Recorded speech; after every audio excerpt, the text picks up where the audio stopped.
Hi friends, இன்றைக்கி என்ன recipe பார்க்க போகிறோம்னா ஒரு ஆந்திரா ஸ்டைலில் பாலக் உள்ளிக்காரம் அப்படின்னு ஒரு ரெசிபி பார்க்க போகிறோம். ரொம்ப சிம்பிள், ரொம்ப ஈஸி, ரொம்ப டேஸ்ட்டாக இருக்கும். அதுக்கு ஃபஸ்ட்டு என்னென்ன தேவைன்னு பார்த்துக்கலாம். தாளிக்கிறதுக்கு கடுகு, சீரகம், பெருங்காயம், அதுக்கப்புறம் பூண்டு இடித்து வச்சுருக்கேன், கருவேப்பிலை, அப்புறம் ஒரு கட்டு பாலக்கை நல்லா மெலிசாக நறுக்கி வச்சுருக்கேன், நறுக்கி அலசி எடுத்து வச்சுருக்கேன்.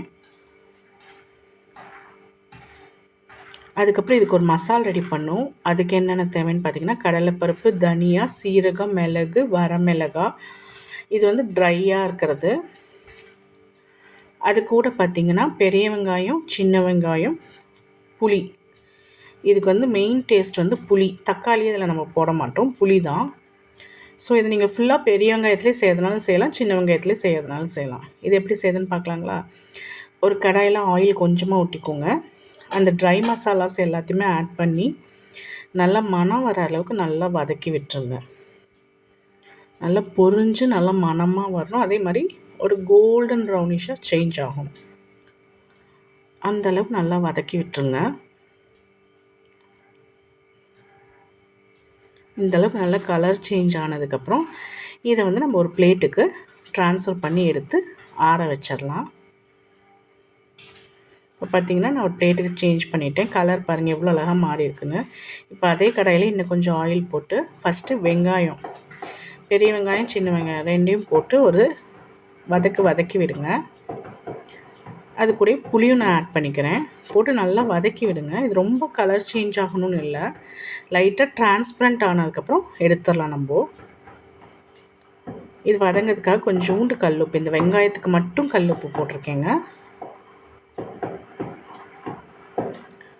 ஸோ போட்டு நல்லா வதக்கி விடுங்க. இப்போ பார்த்திங்கன்னா உங்களுக்கே தெரியும் கொஞ்சம் டிரான்ஸ்பரண்ட் ஆக ஆரம்பிச்சிச்சு. இந்த ஸ்டேஜில் நம்ம அடுப்புலேருந்து எடுத்துடலாம். ஃபஸ்ட்டு வந்து நம்ம என்ன பண்ண போகிறோம்னா அந்த ட்ரை மசாலாஸ் இருக்குது பார்த்திங்களா, அதை போட்டு ஓட்டிக்க போகிறோம். என்கிட்ட எல்லாத்தையும் ஒன்றா போட்டு ஓட்டினீங்கன்னா இதெல்லாம் திப்பியாக நின்றுடும். ஸோ இந்தளவுக்கு ட்ரையாக அடித்ததுக்கப்புறம் நம்ம வதக்கி வச்சுருக்க வெங்காயம், புளியை ஆட் பண்ணி தண்ணியே ஊற்றக்கூடாது, அந்த வெங்காயத்தோட தண்ணியே போதும். ரொம்பவும் குறை நடக்கக்கூடாது, ரொம்பவும் நைஸாக இருக்கக்கூடாது, லைட்டாக திப்பியாக இருக்கணுங்க. இது கூட நான் கொஞ்சமாக வரமிளகாத்தூள் போட்டுக்கிறேன், மஞ்சத்தூள், அது கூட இந்த பாலக்கீரைக்கு ஏற்ற உப்பு போட்டு இந்தளவுக்கு குறைன்னு அரைச்சிக்கோங்க. இதுதாங்க முக்கியம். ஸோ இப்போ வந்து நான் என்ன பண்ணுறேன்னா எல்லாமே நல்லெண்ணெயிலே செய்ய போகிறேன். ஸோ நல்லெண்ணெய் ஓரளவுக்கு ஊற்றிட்டு தாளிக்கிற பொருள்லாம் போட்டு நல்லா தாளிச்சுக்கோங்க. இது பொரிஞ்சதுக்கப்புறம் கருவேப்பிலையும் பூண்டும் ஆட் பண்ணிக்க போகிறேன். பூண்டு வந்து நல்லா ஒரு மணம் வரணும். ஸோ அந்த மாதிரி வதக்கி விடுங்க. பூண்டு வந்து ஒரு வதங்கினதுக்கப்புறம் நம்ம எடுத்து வச்சுருக்க பாலக்கீரையை ஆட் பண்ணிக்கோங்க. ஆட் பண்ணி இந்த ஆயிலில் நல்லா வதக்கி விடுங்க. இவ்வளோ கீரை போட்டிருக்கோம்ல, இப்போ அது வதங்கினதுக்கப்புறம் பாருங்களேன் எவ்வளோண்டு ஆகிடும்னு.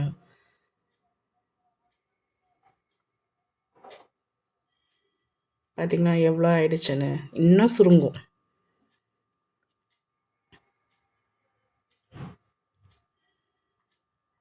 இந்த அளவுக்கு வதங்கினதுக்கப்புறம் நம்ம அரைச்சி வச்சுருக்கோம்ல மசாலா, அதை ஆட் பண்ணிக்கோங்க.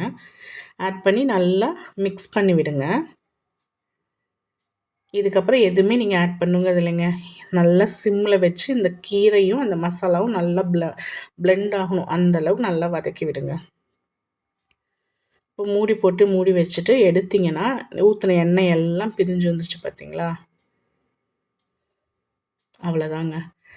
இப்போ நீங்கள் அடுப்பை ஆஃப் பண்ணிவிட்டு கொஞ்சமாக கொத்தமல்லி தழை தூவி இறக்குனீங்கன்னா பாலக் உள்ளிக்காரம் ரெடி.